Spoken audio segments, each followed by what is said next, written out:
2, 1. Welcome to Made for More Living. One small step for man. With Johnny Jennings. Kick the tires and light the fires, Big Daddy. The fastest and most exciting hour of news, events, and real estate in Northern California. And this is a fact that was proved. Online at madeformorerealty.com. Does everybody know what time it is? Get ready.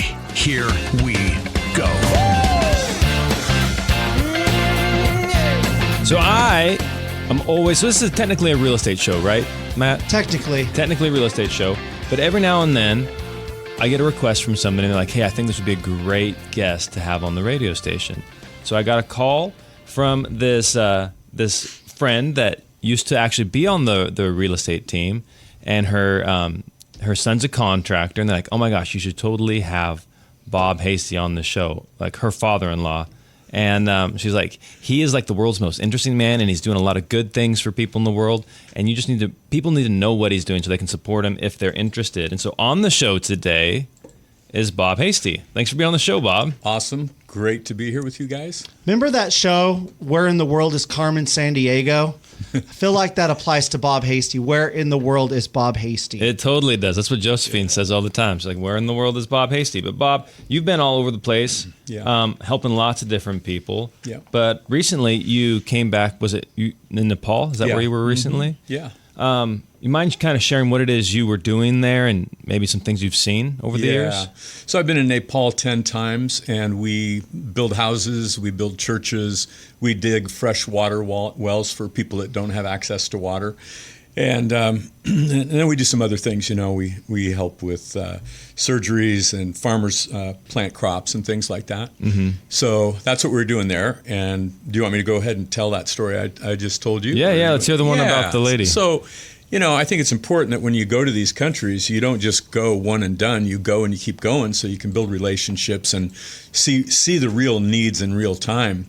And so wherever we build, I never know where we're building. They just tell me we're going to build a house or a church in this area. And so I won't know where it's at until I get there. Mm-hmm. Well, the places we build are on top of these mountains and these villages that take, usually 1.5 hour car ride, then a 4-wheel drive of 2.5 to 3.5 hours, and then an hour plus walk to get to these villages that are so remote.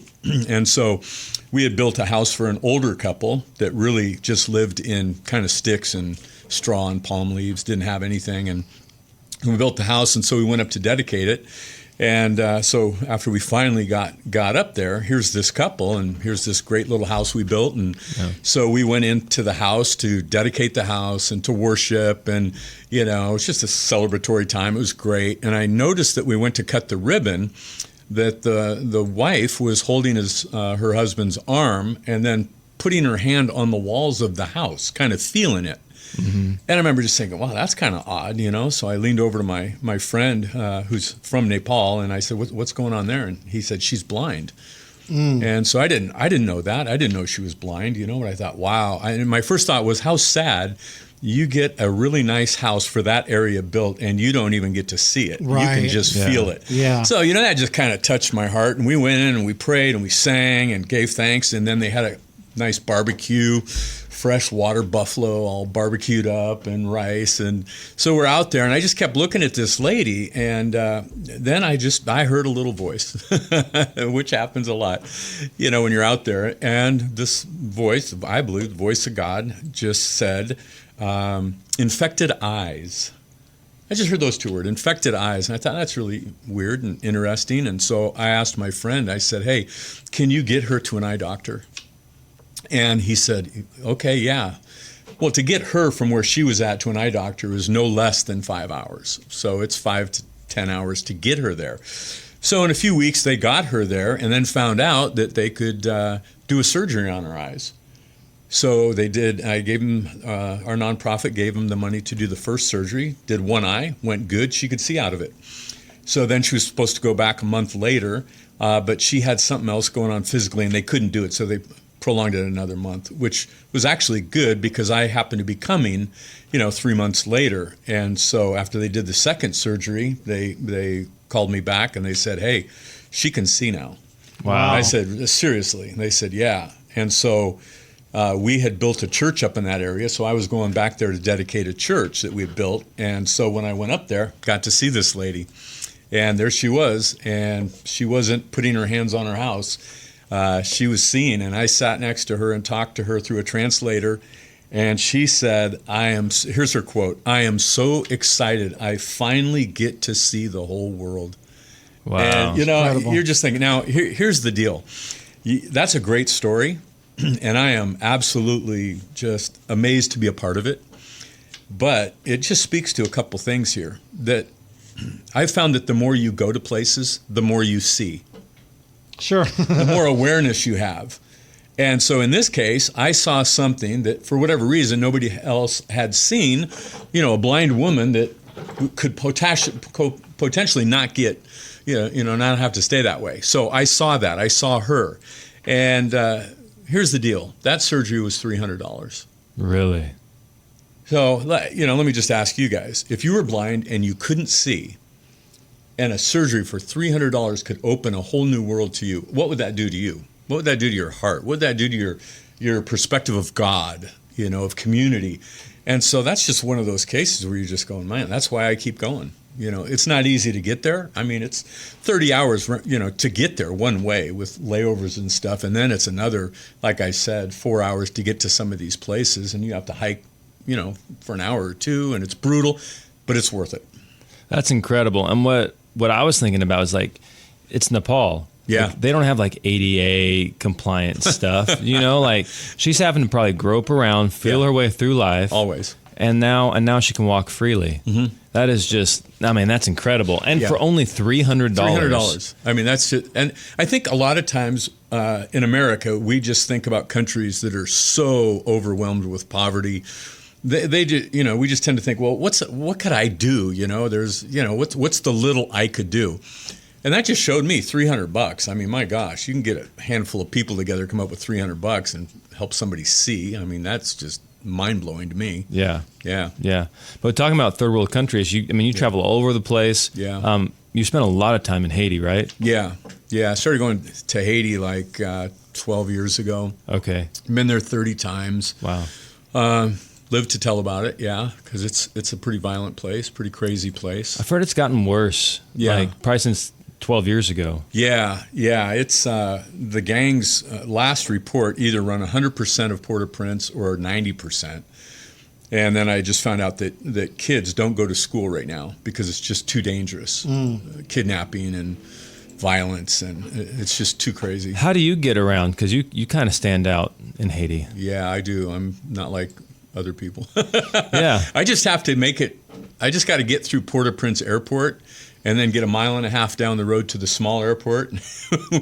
and then you take a plane and then another long drive. Once you get past Port-au-Prince, you're okay. It's Port-au-Prince that's crazy. They killed missionaries last year.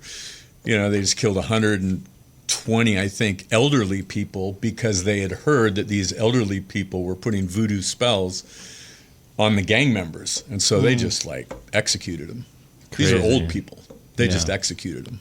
My dad has a friend who is from Haiti, who's ended up being adopted by a family here in California, but he still has relatives in Haiti. Yeah. So he goes all the time, and my dad's gone over there with him a bunch of times. Yep. And it just even he, being Haitian, is afraid to go back to Haiti at certain periods because of how violent it's become. Yeah, and it can turn on a dime. I mean, it can look peaceful one minute, and then all of a sudden they'll protest something, and they'll put tires across the road, light them on fire, and you're not going anywhere. Wow. And then you're vulnerable, then you're a target. And so, it's not the safest place. But it's the poorest country in the Western Hemisphere, so that's my attraction. Yeah, and so you've been there 30 times, and you've actually helped put a medical student through school, right? Yeah. This is a great story. When I started going there, this kid was probably 10 or whatever. Wilson is his name, and he's just a kid that stands out. Wait, how old did you say he was? He's about 12. Oh, okay. Yeah, it's about 12, young guy, and so you go up there, and it's not a big place, but you see some of the same people. And so I know a lot of the people there, and they know a lot of people know me, and so this one kid's in school, and he plays tennis, which is the only thing they have up there is one tennis court, and they have nothing else. A soccer field. They have a soccer field, and that's really big there. But I saw this kid, and he just stood out amongst his peers, and so I got to know him over the years. And then finally, when he was in, like 9th or 10th grade, I said, what do you want to do? And most of the people there, they don't go on to bigger and better things. They go on to a different level of survival. They do what they can, and it's a survival mode. You're talking. There's hardly any house that has refrigeration. It's a day-to-day type living situation, and so I just asked him, "What do you want to do?" He said, "My dream is to be a doctor, and to even meet somebody in Haiti that has a dream is a big deal, because most don't." And so I asked him. I said, "You really want to do that, huh?" And so I talked to my friend down there who started this foundation. Him and his parents 40 years ago. And I said, "Do you think he has what it takes to be a doctor?" And they said, "Definitely." They said, "We've talked to our 2 doctors here," and they said the same thing. So I met with him and his mom. His dad abandoned them when he was young. And I said, "If you pass the entrance exams, we'll pay for your med school." And I told him and his mom that. His mom was crying. He was crying. And so last year, he went through, out of 500 open spots to get tested, he finished in the top 70. Okay. And so now he just finished his first rounds, 2 semesters, and he's at the top of his class. Wow. And so this kid, in my opinion, I'm going out on a limb here. In my opinion, I have a hunch he's going to be the best doctor in Haiti. I just believe that. I don't know where that came from. I believe that. And he's just a high quality, high character, Christ-like young man. And that's one of the things we do. And how much does it cost to become a doctor in Haiti? Well, I think the first year is like $4,000. Yeah. So more than a new set of eyes, but still very affordable for a church or for people to get behind. Absolutely, And so we've already paid his first year. And then met 3 other girls that wanted to be nurses. And so I had talked to a friend of mine, and she runs a nonprofit called Lifeline, which is a great one. They were big with the Paradise Fires and stuff. And so they had them send, why they want to be nurses and their school credentials. And they paid for these 3 young girls to be in nursing school, and they're just finishing their first year. Wow. So... And that's not only going to impact the girls, that's not only going to impact the community, it's going to impact their families, like 100%. Generational change there. Yeah, you're talking about people that have nothing. Like if they have a couple chickens and a goat, they're doing really good. And they all plant just little vegetables, whatever they can get their hands on. There's no store there. There's a market once a week, and that's where all the action takes place. That's where everybody goes and sells everything from full-size cows to butchered up pigs to fish, and Adidas shoes, and Adidas shoes. So that aren't Adidas shoes. One shoe says Adidas, the other says Nike. So you just got to go there daily, basically, to get your to grocery shop, because you don't have refrigeration. Like, it's a daily thing going to the market. Yeah, no, the market's only once a week. Oh, so they buy the vegetables, things that don't rot, and then and the meat they'll dry out. Okay. So they can eat it a little longer, but that's where it all takes place. So one guy's business there, you'll see 100 cell phones plugged in at a time, and some guy has the magic charger, and he just charges a little, and so all these people once a week get their cell phones charged there. So that's what we're talking. How far out this is, and what it takes to just make it. Crazy. Yeah. Well, when we come back, we're going to be talking about another person in Haiti, the voodoo doctor story. Yeah. So every week on this show, you hear us talking about how Johnny Jennings and the Tom Daves team at Made for More Realty, they have more 5-star Google reviews than anyone else in our area, over 1,000. So we thought we would share a few with you. This is from Jacob. He gave Johnny Jennings and the Tom Daves team at Made for More Realty 5 stars on Google. He said, "I am absolutely thrilled to share my experience with this incredible real estate company from the very beginning. Valerie and her team went above and beyond." Valerie is Johnny Jennings' wife, "above and beyond to ensure that my home selling journey was smooth and successful. Their professionalism, expertise, and dedication truly set them apart. I was astonished when they sold my home for the asking price in less than 30 days. It's hard to believe that many people spend months or even years trying to sell their homes, and here I was with money in hand in such a short time. The efficiency and effectiveness of their strategy were nothing short of remarkable. Jacob goes on from there, but let's go to Manu. She gave Johnny Jennings and the Tom Daves team at Made for More Realty 5 stars on Google. And she said, I had the pleasure of working with Jose and Johnny, and I can confidently say they are exceptional professionals in the real estate industry. Their knowledge and expertise are evident in every interaction, and they go above and beyond to assist clients. Not only are they professional and thorough in their dealings, but they also are genuinely caring about their clients' needs. They take the extra step to provide detailed answers to real estate-related questions and ensure a smooth experience. I highly recommend Jose and Johnny to anyone looking for dedicated and knowledgeable real estate professionals. Those are just 2 testimonies from Google, folks that have worked with Johnny Jennings and the Tom Daves team at Made for More Realty and gave them 5 stars on Google. They have well over 1,000 of them. You can go check them out for yourself and read them and find out why so many people trust Johnny Jennings with the sale of their home. And not only the sale, but if you need someone to walk alongside you because you're looking for that perfect home to purchase for yourself, or maybe it's for your kids or a family member, they are the one that most people go to in our area. In fact, they were voted number 1 team in Roseville for 3 straight years in a row. In fact, listen to this.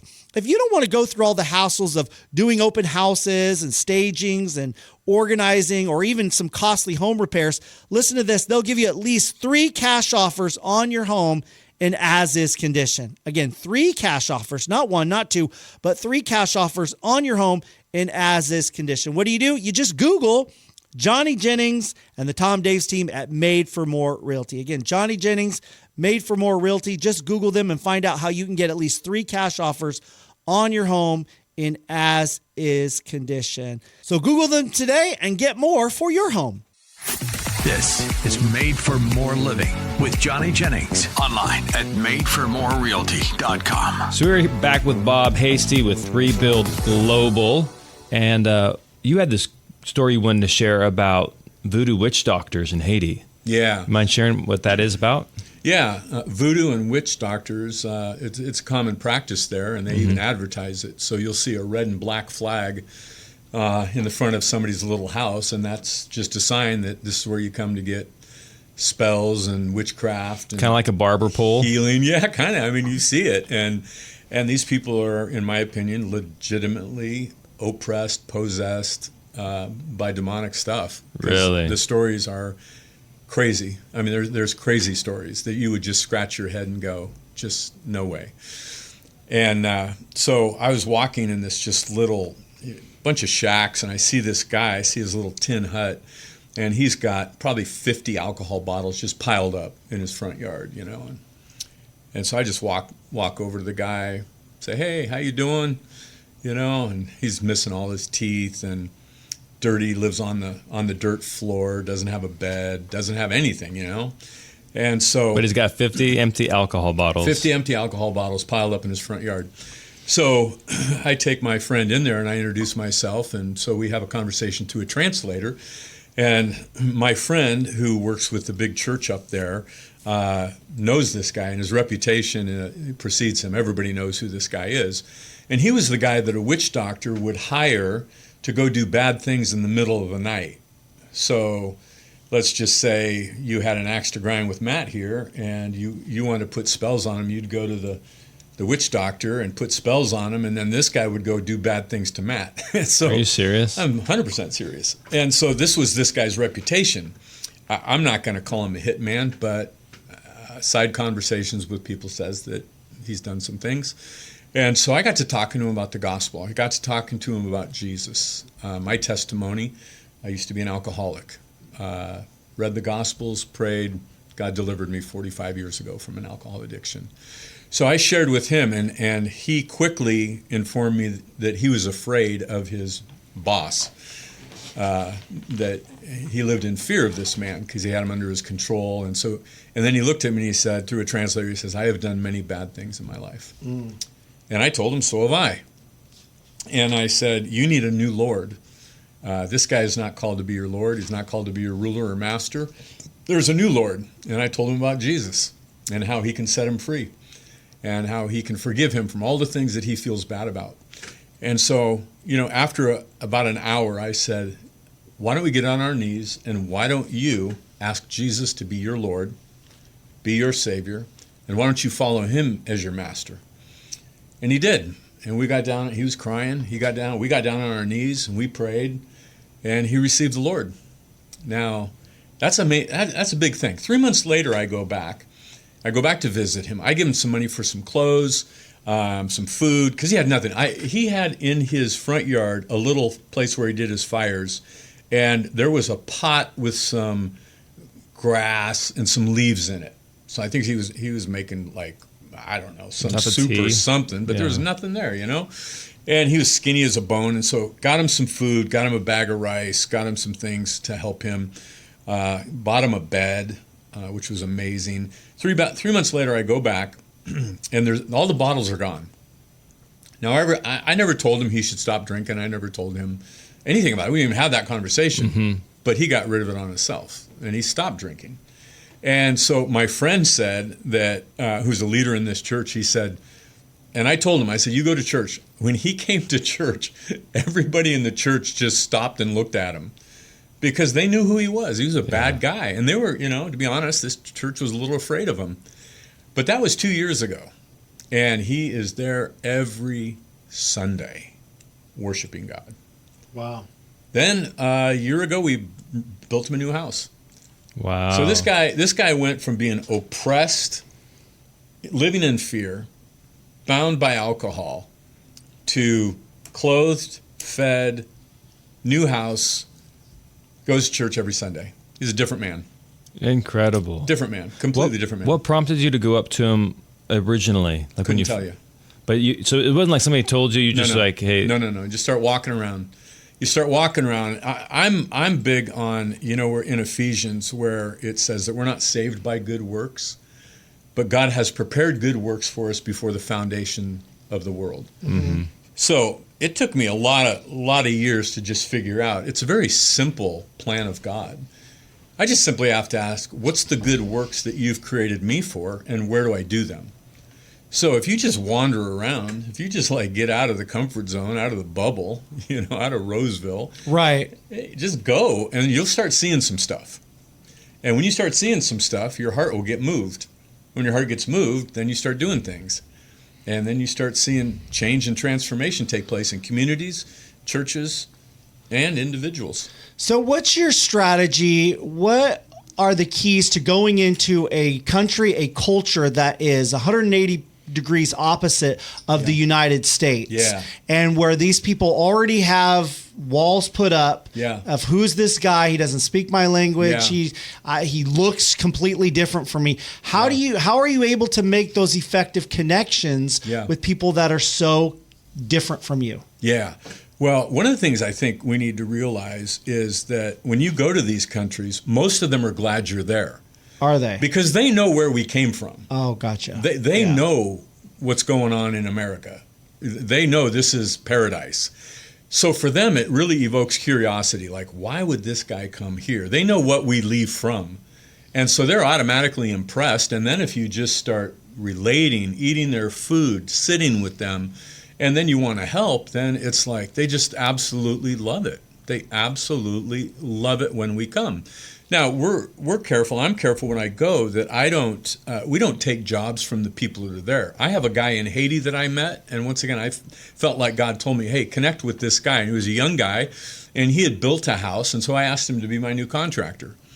And so this young guy, he was probably 29, but he knows how to build a house, has built 2 churches for me and about 6 houses. Wow. And all of them are excellent. Concrete, tin roof, quality. So the first thing you have to find the person of peace, the person that God wants you to relate to.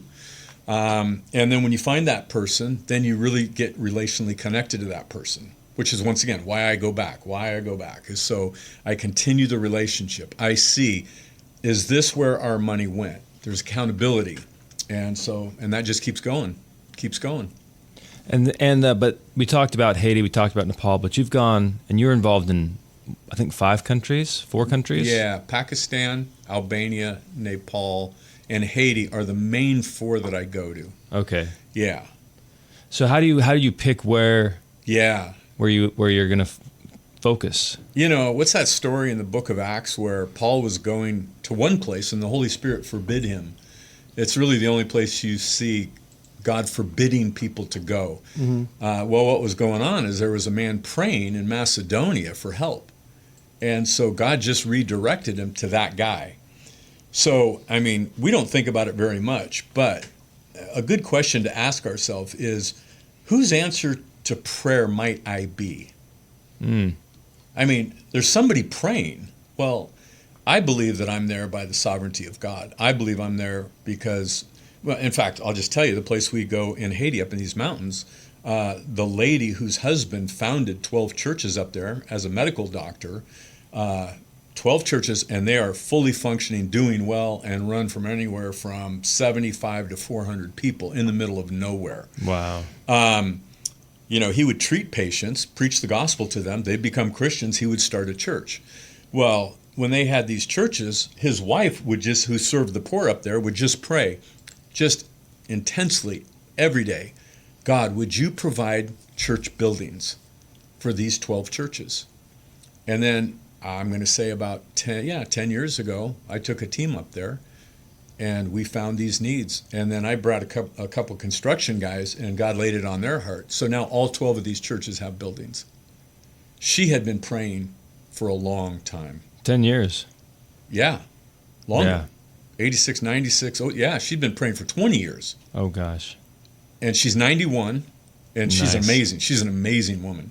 And so here's 12 churches. So my point is, you know, it can maybe sound a little arrogant, like, I was an answer to prayer. Well, you just don't wander up to these places. This isn't a place you even know where they are. You couldn't get there if you tried to. Got it. So that's kind of how we go. And then so there's a divine thing that goes on in these things. And they're all just a little different. Yeah. And if somebody wants to reach out and help with Rebuild Global, what's the best way to do that? You know, I'm on social media. I just kind of do both my personal and Rebuild Global. You know, you can go to Robert Hasty on Instagram, Bob Hasty on Facebook, Rebuild Global on social media. You can go to my website, rebuildglobal.org or .com. They can donate. You can donate. You can. And it's pray. the number 3, right? Yeah, the number 3. Yeah. So that's that's what we do, and we're always doing that. So I'm going every 2.5 months to these countries, and you know, Pakistan. You mentioned Pakistan. I mean, I committed to go there before I even knew where it was or what it was like. The church that I had pastored up in Washington had a family from Pakistan, and they said you should get to know my brother. And so somebody I knew that knew him got me on the phone with him, and he said, "Come on over, brother, come to Pakistan." I said, "Sure," you know, because I'll go anywhere. And then I looked up what goes on in Pakistan, and for the Christian, it's not really good at all. Was the brother a Christian that you were communicating with? Yeah, and he does outreach there, and so I went over there the first time with a little hesitancy. It's an oppressive culture to Christians. It's 98% Muslim, 2% Christians, and there are things that go on all the time. They can falsely accuse somebody. There's signs in I drove by a restaurant with my friends that said, "No Christians work here." That was their advertising. "No Christians work in our restaurant, so it's clean." That was their advertising. Oh. So they live under this oppression, And, there was a church right on the border of India that India fired some rockets and blew the roof of this church off. So they prayed, we prayed for a couple of years. There was no roof. I mean, it was an open air brick church with no roof. And so this wasn't like the recent conflict between Pakistan and India. This was years in the making. Oh, this always goes on. In this Okay. one particular region, every few weeks they get a bad attitude and start shooting at each other. I can take you to places where mortars are positioned under camouflage, ready to just push buttons at any minute. They're 300 yards from the border. And so they'll just trade rockets every once in a while. And so this roof was blown off, and so we were able to replace the roof. And so, it's a little safer, and, it's still dangerous, but, And then another city 2 years ago, Jaranwala, they went after the Christians and burned down 80 houses, some churches. And you got to remember, these people have nothing. They have a bed. They may have a refrigerator. They have fans. They have their clothes, and these were torched. They just torched. So we started providing, blankets, beds, fans, some washing machines, food, because they had nothing. You're not getting any help. They're not going to get any help. And they were torched because they were Christians? Absolutely, 100%. And somebody said that guy blasphemed their prophet, which nobody over there is going to do that because of retaliation. I have videos of people getting beat to death. It's brutal. It's cruel. They live under fear all the time. There's mosques everywhere. The prayer goes out 5 times a day, and there's fear. They live in fear, and you can see it. I'll be doing a meeting, and they'll look normal, and then all of a sudden there'll be a glaze over their eyes, and you'll just see it. It's fear. That at any moment, at any time, anybody could make up anything about them, and then it can radically change their lives forever. Yeah. That's incredible, though, that they believe what they believe. It's unbelievable. It really is when you see these people, and they're passionate. Yeah, they don't turn down the volume. When I go and we do outreaches, they'll put speakers. I mean, some of the biggest speakers you've ever seen. And half mile, they'll hear it a half mile. And then we'll see Muslims will sneak into our meetings to get prayer. Really? Yeah, because they've heard that Christians get healed at some of these meetings. So they'll sneak in without their mosque knowing. And pastor will say these people, and it'll be all hush-hush, and we'll pray for them. Yeah. Wild. Uh-huh. The things we take for granted, why should you go? There's like 50 reasons to go, but one of them is we don't realize how good we got it here. I mean, I call Roseville the Truman Show. It's perfect. Everything's perfect. There's restaurants, there's malls, there's all kinds of things to do. And it's perfect. It's idyllic. It's comfortable. It's beautiful. And then you go to these other countries, you realize they don't live like this. Yeah. And they are grateful for anything they get. You don't see entitlement. That's one thing you don't see in these countries. You don't see entitlement. What about their state of being? Like, are they joyful? Absolutely, 100%. I've taken over 250 people to these countries, and they all of our teams will go. It's just mind blowing. They have nothing. Mm-hmm. When I say nothing, some of them don't have shoes. If they do, they have flip flops or missized shoes that they found. They have nothing. There are people that, they may eat once a day. They may get meat once a week, like a piece of chicken. But it's all rice. Every day, it's all rice.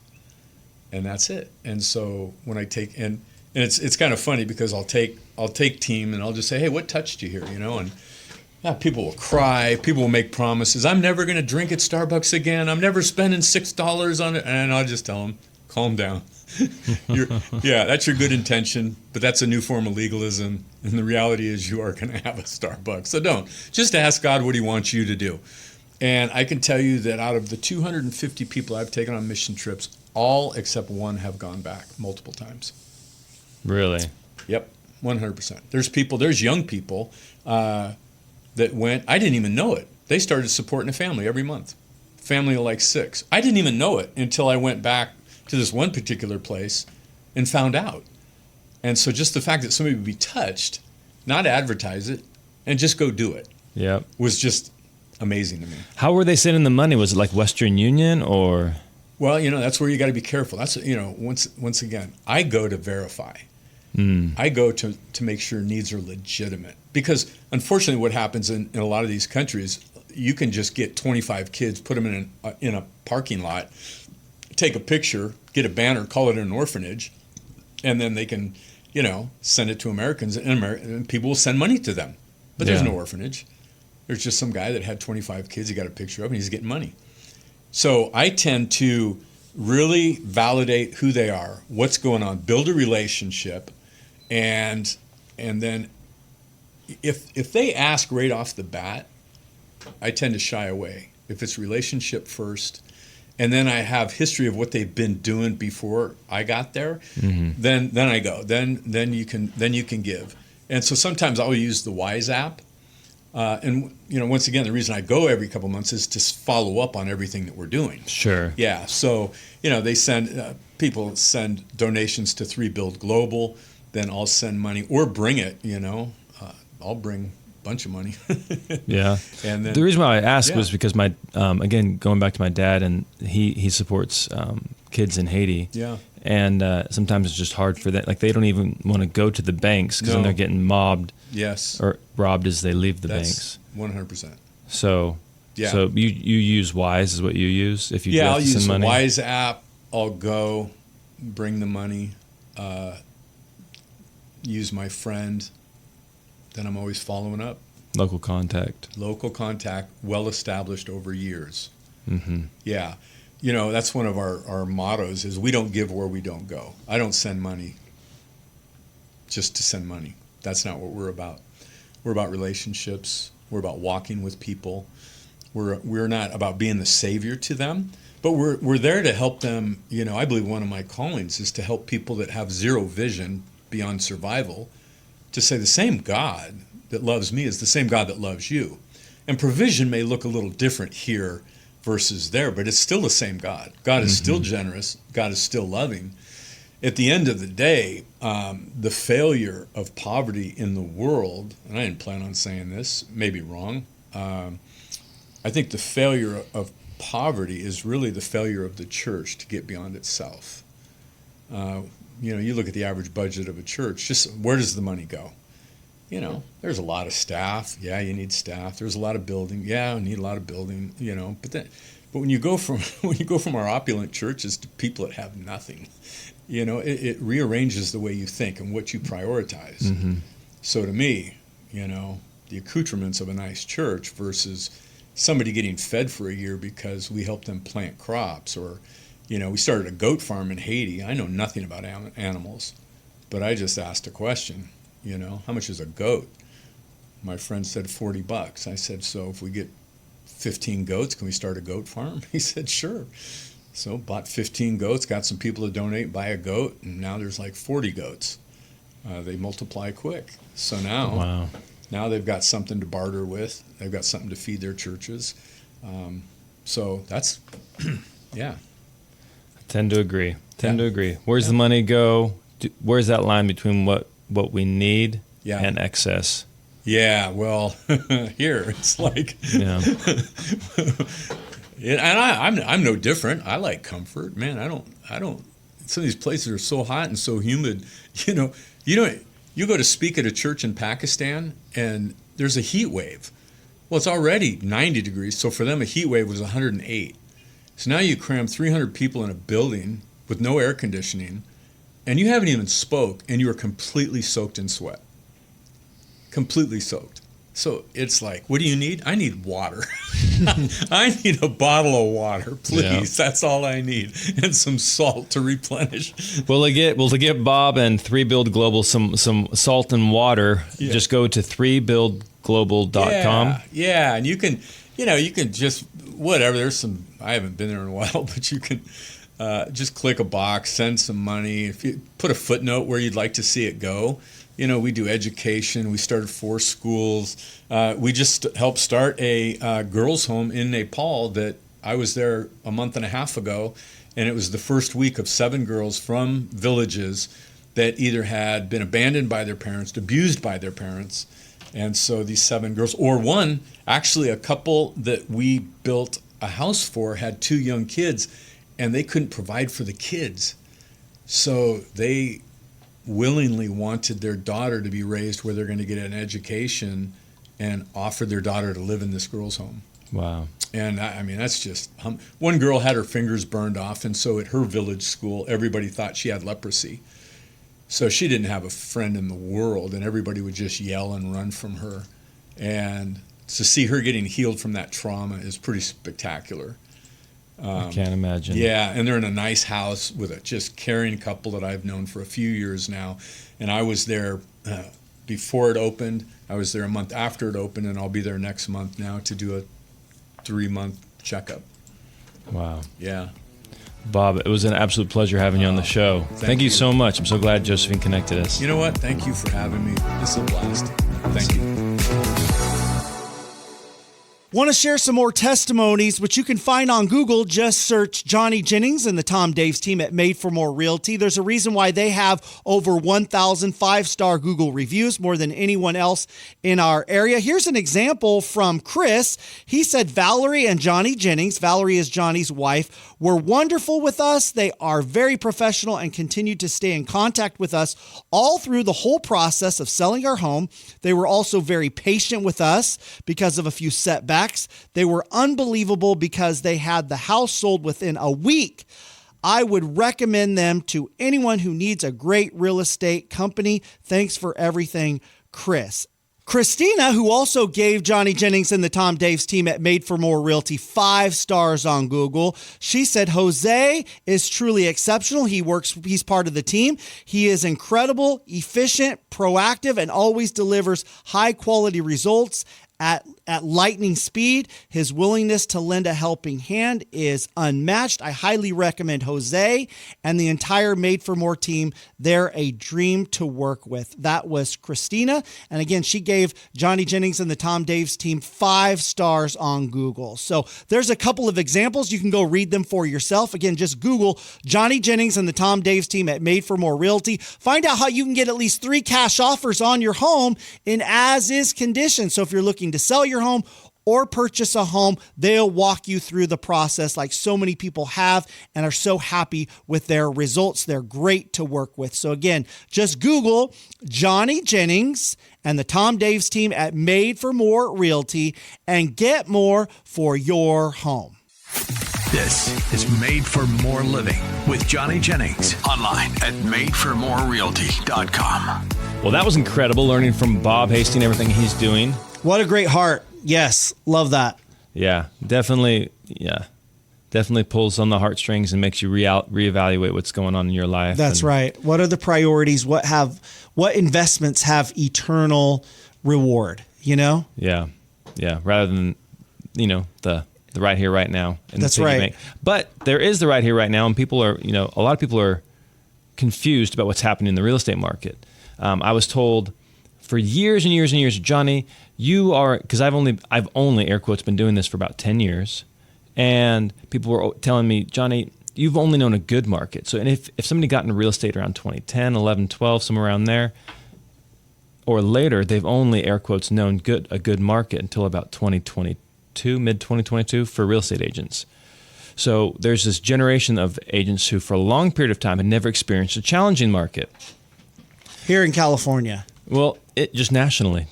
Right? Unless there was like a devastation, like, a natural disaster. Right. But what I would argue as well is there's about 15 years worth of home buyers and sellers who have not experienced a down market ever. Right? They bought their first house maybe in 2010, 2011, and they're like, oh my gosh, this is so affordable. And then they sold it in 2016, made a boatload of money, and then rolled that into their next property. Mm-hmm. And now they're looking to sell that property and make a lot of money. And they're like, and now all of a sudden the experience is different. It's taking longer to sell. The house is worth less now than what it was a year ago for what their neighbor's house sold for. Right. But they had written their budget based on that.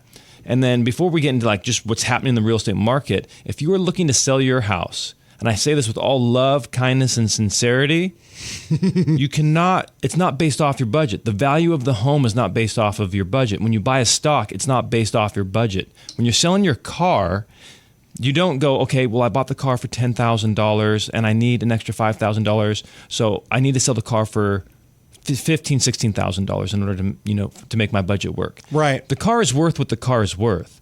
The home is worth what an able buyer is willing to pay. You can't reverse engineer this stuff. There's so many people out there whose their retirement is based off the equity in their home, and they say, hey, you know what? I need to make the most amount possible, and I totally get that. I empathize with that, but I can't get you more for your home than it's worth. So just because you bought it for $400,000, your neighbor sold last year for $600,000. Right. That doesn't mean you're getting $625 this year. In all reality, you're probably getting somewhere between $550 and $575 this year. And that is not because the real estate agent is not doing their job. That's because that's what the buyer in today's market is willing to pay. For example, year over year in the Sacramento regional market, year over year across, all these different cities, it's gone down about 1.5% as of June.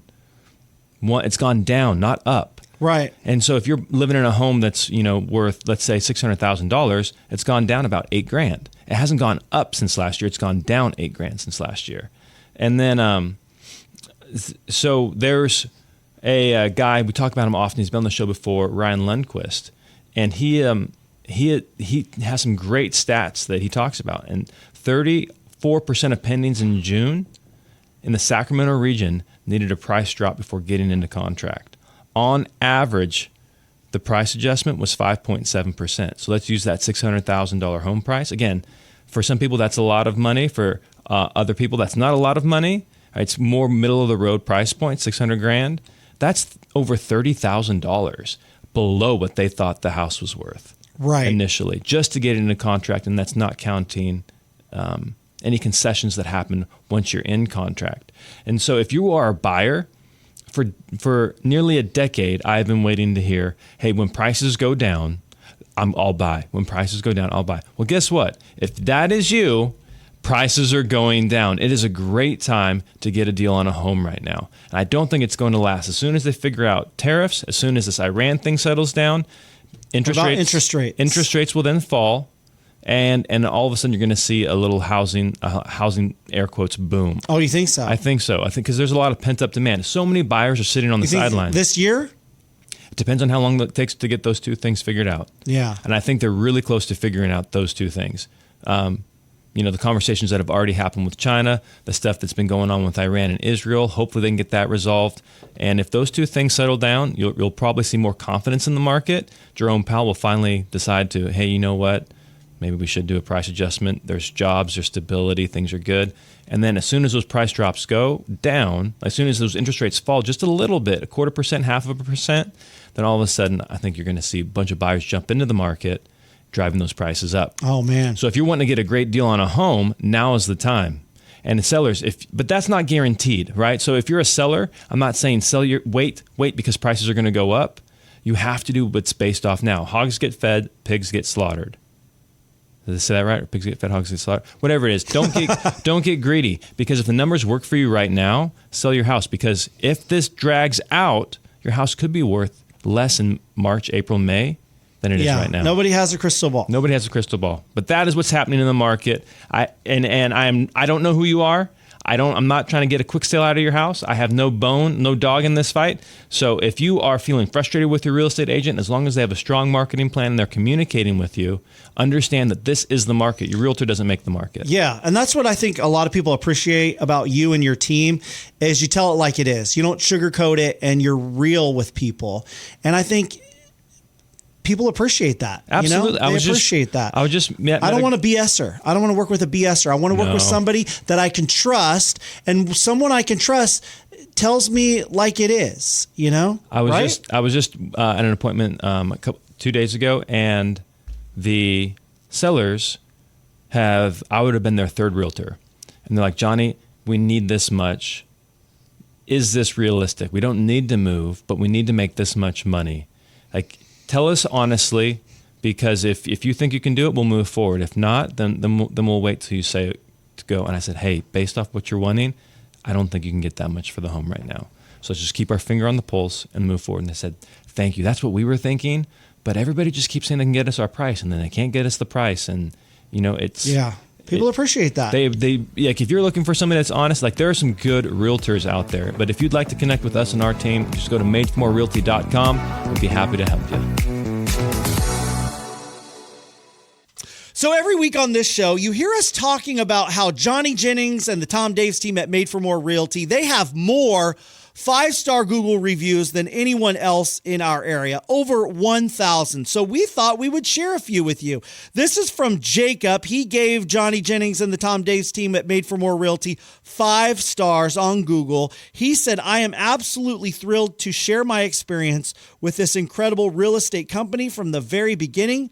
Valerie and her team went above and beyond. Valerie is Johnny Jennings' wife, above and beyond to ensure that my home selling journey was smooth and successful. Their professionalism, expertise, and dedication truly set them apart. I was astonished when they sold my home for the asking price in less than 30 days.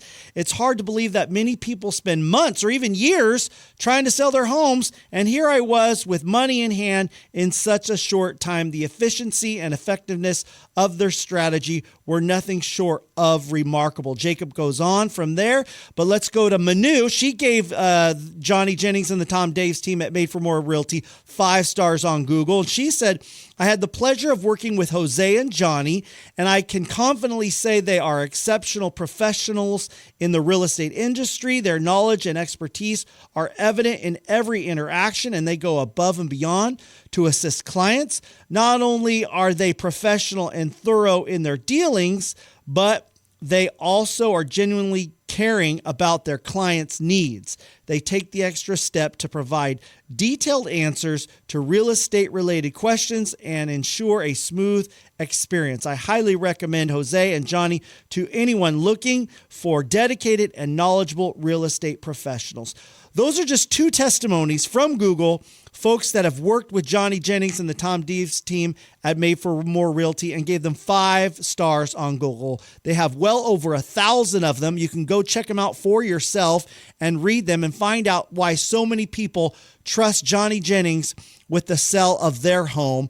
And not only the sale, but if you need someone to walk alongside you because you're looking for that perfect home to purchase for yourself, or maybe it's for your kids or a family member, they are the one that most people go to in our area. In fact, they were voted number 1 team in Roseville for 3 straight years in a row. In fact, listen to this. If you don't want to go through all the hassles of doing open houses and stagings and organizing or even some costly home repairs, listen to this. They'll give you at least 3 cash offers on your home in as-is condition. Again, 3 cash offers, not 1, not 2, but 3 cash offers on your home in as-is condition. What do? You just Google Johnny Jennings and the Tom Daves team at Made for More Realty. Again, Johnny Jennings, Made for More Realty. Just Google them and find out how you can get at least 3 cash offers on your home in as-is condition. So Google them today and get more for your home.